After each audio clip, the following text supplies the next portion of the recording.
Quiero sumar a mesa de periodistas a Marcela Galindo, presidenta de la Cámara de Comercio e Industrias de Panamá. Buen día, ¿cómo está Marcela? Bienvenida a mesa de periodistas.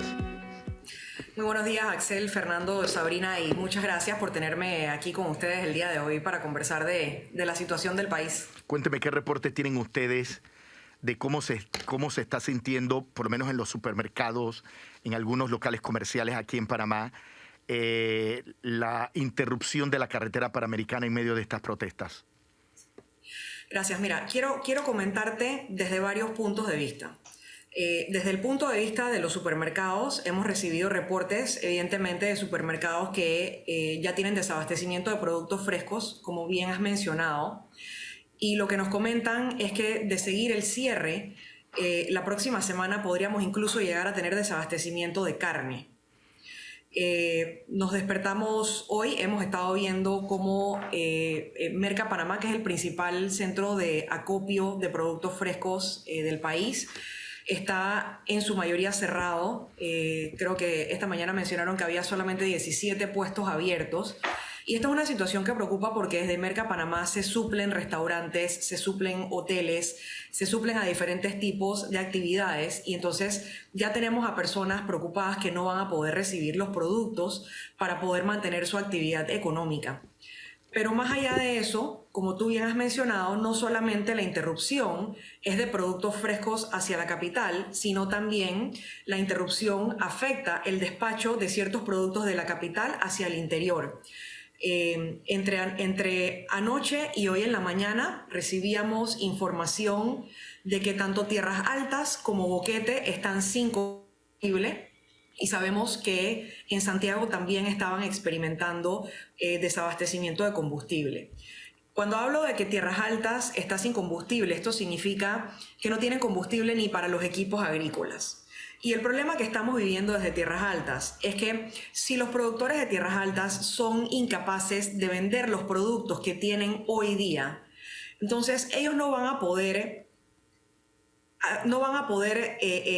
tener los ingresos que necesitan para poder hacer la próxima siembra, y por ende van a perder la próxima cosecha. Entonces, lo que estamos viendo es que estos cierres de calles no solamente nos están impactando el hoy y el ahora, sino que posiblemente pueden tener impactos incluso a mediano o largo plazo. Sabrina, ¿pregunta o comentario? Sí. Comentábamos en el bloque anterior, Marcela, sobre la reacción o la falta de reacción del gobierno. Hay quienes piensan que no es momento de otra mesa, sino un momento de decisiones, y decisiones en varios digamos, caminos. Entonces quería preguntarle, un poco escuchando a la voz de los manifestantes, el tema de los medicamentos y el precio de los medicamentos está muy, muy vigente. Obviamente el tema del combustible y de los alimentos. ¿Cuáles son las medidas que usted como gobierno nacional tomaría ya a mediano plazo quiero decir inmediato, pero con efectos en el mediano plazo, más allá del desabastecimiento actual, para tratar de que la gente perciba una verdadera voluntad del gobierno de acabar con esta situación, de escuchar el clamor de las personas que están protestando? ¿Qué medidas tomaría? Mira, en el tema de los medicamentos, la verdadera voluntad del gobierno debe estar, como tú bien has mencionado, en resolver el tema de desabastecimiento de la Caja de Seguro Social. Recordemos que hay alrededor de 1.300.000 y pico personas o más que se atienden en la Caja de Seguro Social. Estas son personas que han pagado su cuota de seguro social, y una vez habiéndola pagado, entonces estas personas reciben el derecho de recibir servicios de salud y de recibir medicamentos. Estas personas necesitan poder acceder a la Caja del Seguro Social para obtener sus medicamentos sin tener que sacar un real más de su bolsillo. Nosotros necesitamos entender lo benévola que es la Caja de Seguro Social panameña en ese sentido. El problema que estamos teniendo, como tú bien has dicho, es que por diferentes motivos la Caja de Seguro Social no logra abastecerse como debe ser. Incluso habiendo realizado reuniones extraordinarias, tomando medidas extraordinarias, todavía hay dificultades en poder lograr esa meta y lograr ese objetivo.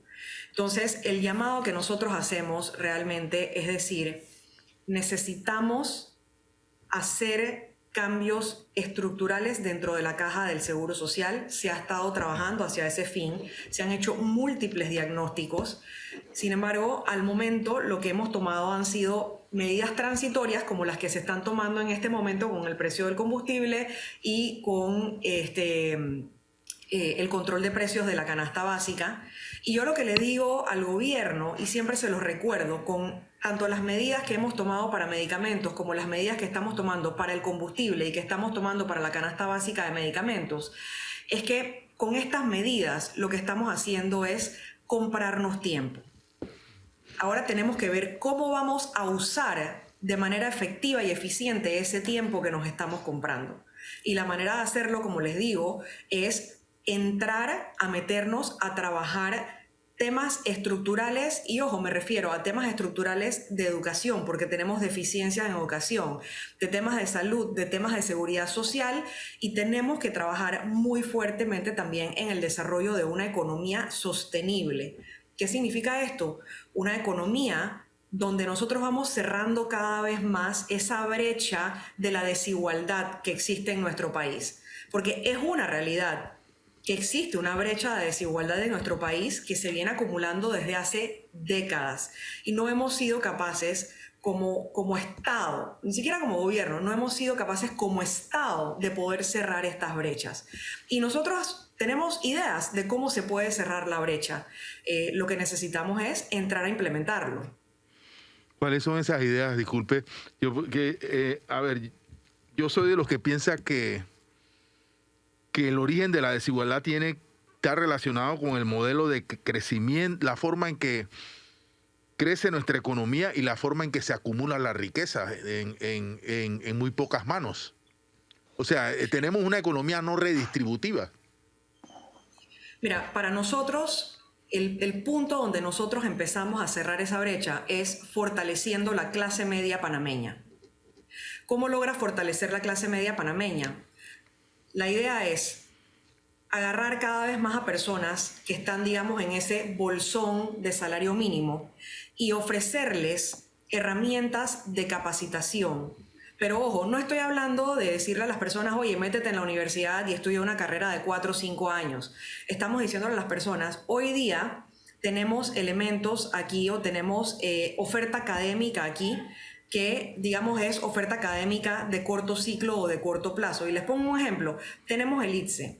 El ITSE capacita a las personas en carreras técnicas específicas, y estas carreras técnicas que se han identificado en el ITSE son personas que necesita hoy día la empresa privada. Hay puestos de trabajo que no están siendo llenados porque las personas no cumplen los requisitos, las capacidades.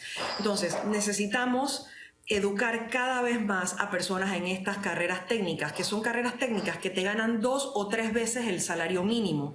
Y lo que necesitamos entonces es ir sacando cada vez más a personas de ese bolsón de salario mínimo y tratar de irlas llevando a esa clase media, donde tienen un mayor poder adquisitivo, donde están un poco más cómodos con los ingresos que tienen, y entonces donde no reciben, digamos, tanta afectación por cada fluctuación que suceda en temas, el tema del combustible en este momento, ni hablar de eso, porque yo creo que eso es algo que nos está afectando a todos de toda manera, ¿no? Pero digamos, las diferentes afectaciones que se manejan en la inflación, en la economía por temas de la inflación, etcétera. Para nosotros la vía, como les digo, está en poder fortalecer cada vez más a la clase media panameña. Pero fortalecer a la clase media es lo que deben hacer las personas o el Estado. Yo me refiero a qué debe hacer la empresa privada.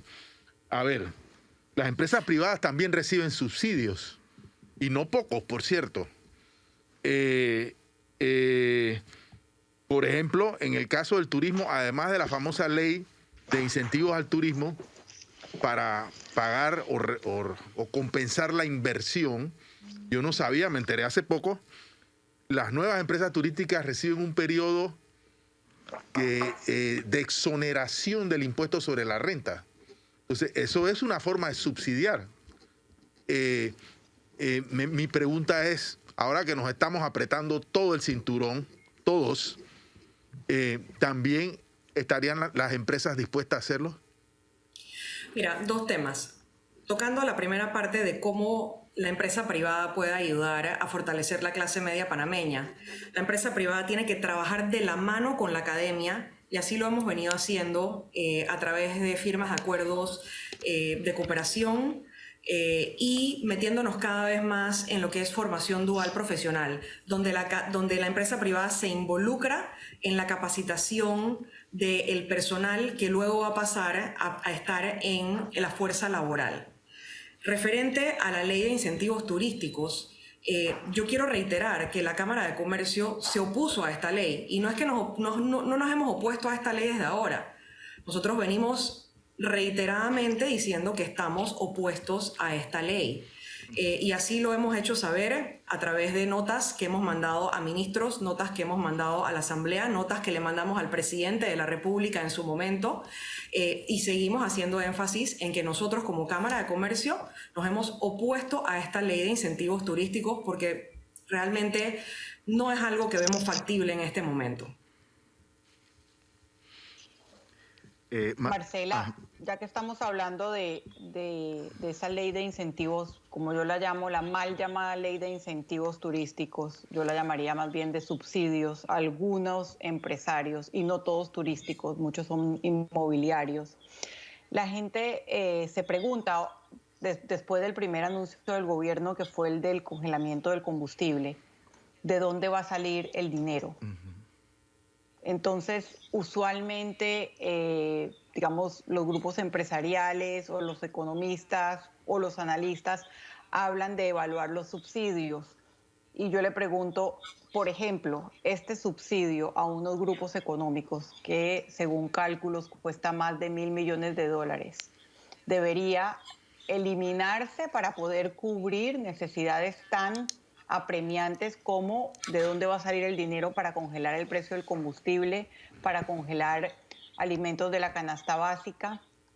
¿Dónde son las áreas donde se debería dar ese recorte, o cuáles son los subsidios que se deberían revisar en esta situación?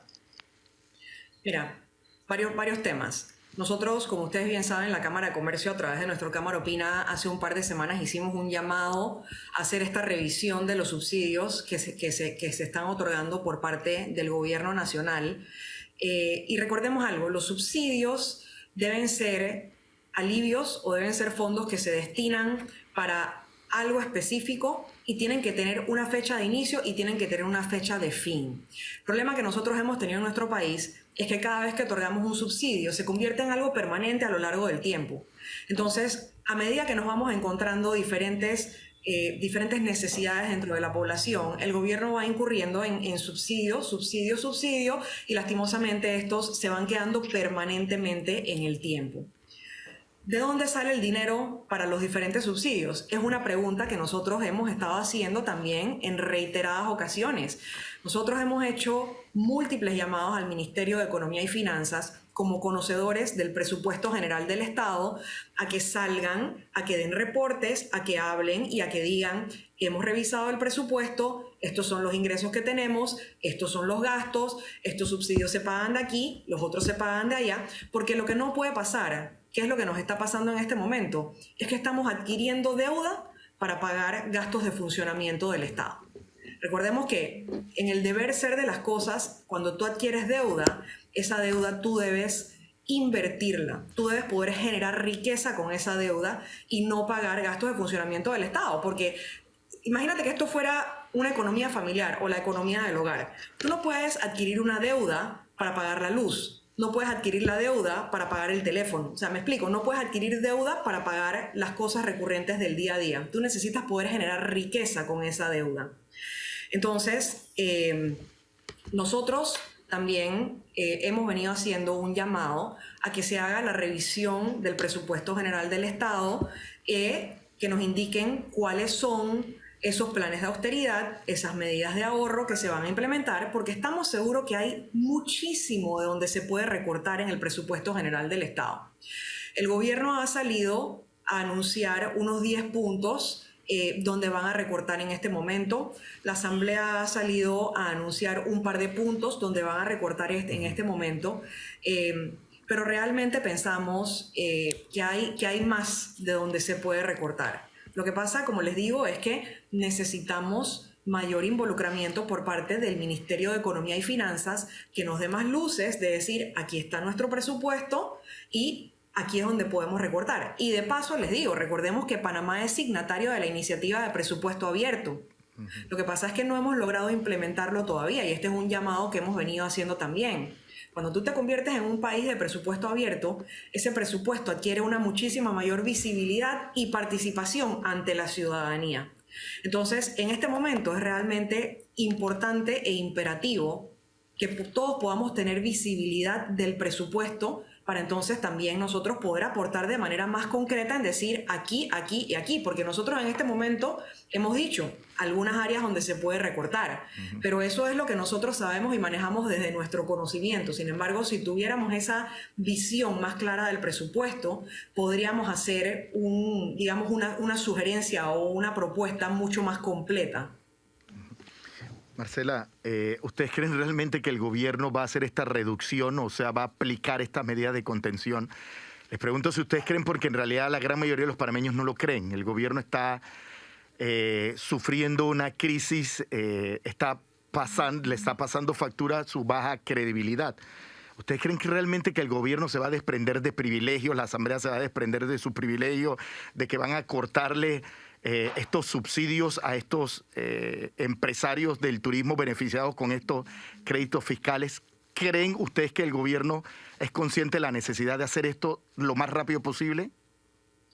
Bueno, así como nos pronunciamos en su momento diciendo necesitamos hacer esta revisión del presupuesto, necesitamos hacer contención del gasto, habiendo entonces los diferentes actores del gobierno presentado algunas medidas de contención del gasto, ahora lo que les decimos es perfecto. Ahora necesitamos definir una hoja de ruta de, en efecto, cómo se va a llevar esto del papel a la práctica, ¿no?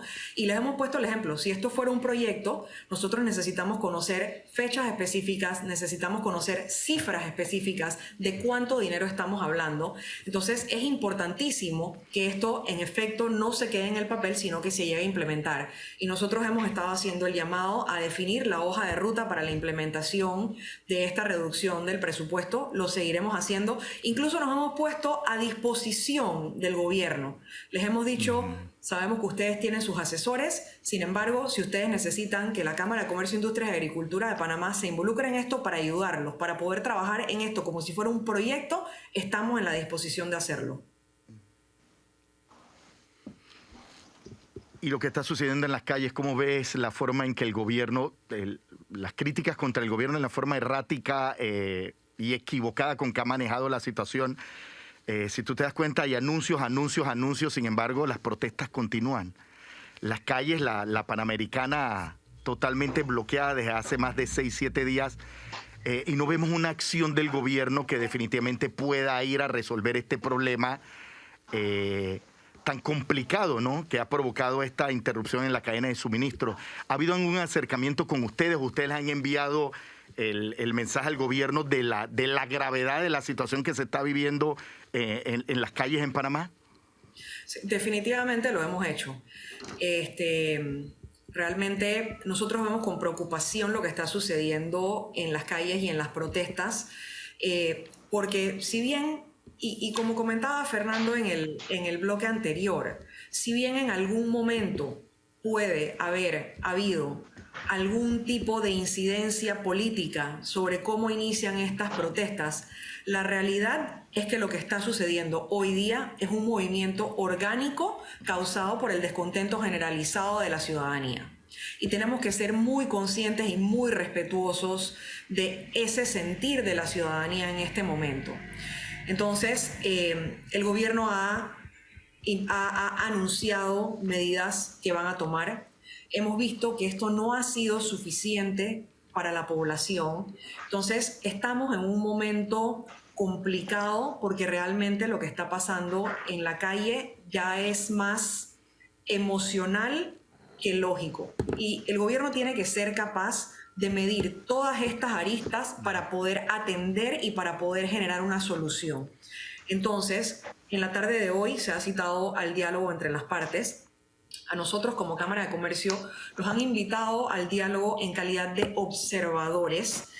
Sin embargo, como mencionaba Sabrina, por ejemplo, los grupos de Veraguas, la Alianza del Pueblo Organizado, ya dijeron que no van a participar del diálogo.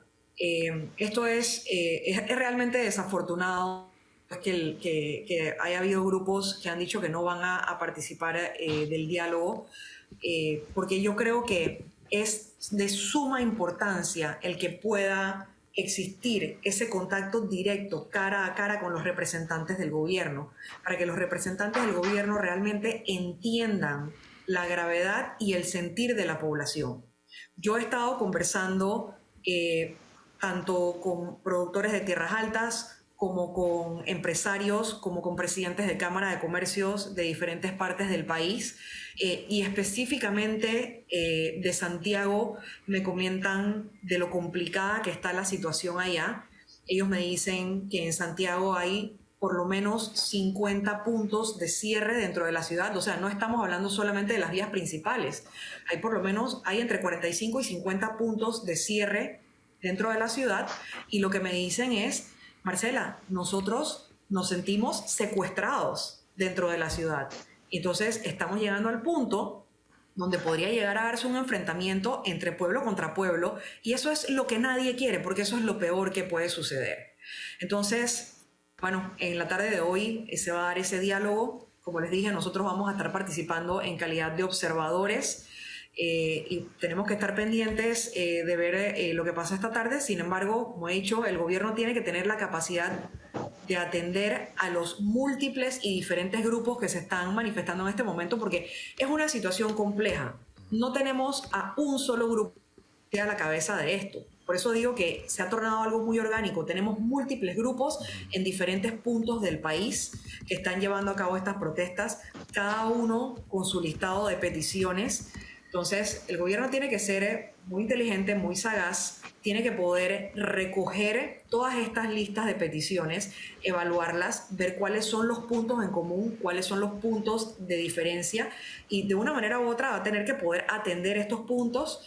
Lo que sí les pedimos, hacemos un llamado a todas las partes que van a participar del diálogo, que lleguen abiertos y que lleguen dispuestos a conversar y a negociar. Porque si nos vamos a sentar en una mesa de diálogo cerrados o intransigentes, entonces ahí sí no vamos a tener absolutamente ningún efecto. Así es que si se va a llevar a cabo este diálogo, lo único que pedimos es que las partes realmente lleguen a poder conversar y a poder negociar. Que las partes se despojen todas de cualquier interés político, de cualquier interés personal que puedan tener en este momento, y que pensemos realmente en cuáles son esas necesidades de la población, que pensemos en cuál es el Panamá que nosotros queremos tener, a dónde queremos llegar, y que ese sea nuestro norte. Que una vez que definamos ese punto, entonces digamos cómo vamos a trabajar para construir el camino para llegar a ese punto. Marcela Galindo, presidenta de la Cámara de Comercio, Industrias, Agriculturas de Panamá. Gracias, Marcela, por acompañarnos hoy en Mesa de Periodistas a hacer el análisis de la coyuntura nacional, ¿no? Y todo lo que está sucediendo. Buenos días, Marcela. Muchas gracias a ustedes.